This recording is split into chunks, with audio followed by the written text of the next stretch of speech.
మా చెల్లెళ్ళిద్దరికి ఒక YouTube channel కూడా ఉందండి బాబు. వాళ్ళు ఎలాంటి వీడియోలు చేస్తుంటారు, ఆ వీడియోలు చేయడానికి ఏమేం ప్రిపరేషన్స్ చేసుకుంటారో ఈ వీడియోలో చూపిస్తాను.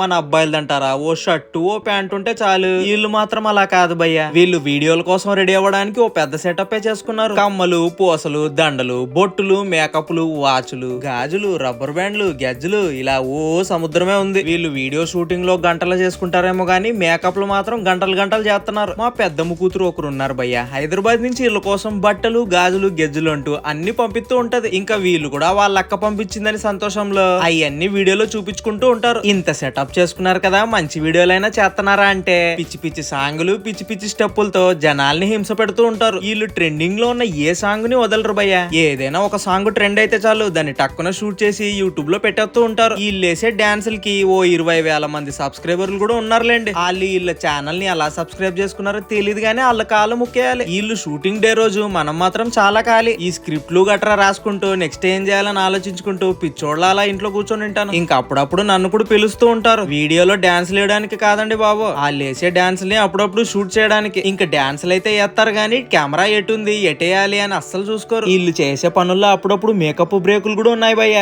వీళ్ళ కోసం పౌడర్లు, మేకప్ కిట్లు కాదు, మైదా పిండి కొనియాలి. వీళ్ళ వీడియోలన్నీ ఎవరు చూస్తున్నారేమో గానీ పిచ్చి వీళ్ళకైనా ఉండాలి, చూసేటోళ్ళకి వాళ్ళకైనా ఉండాలి.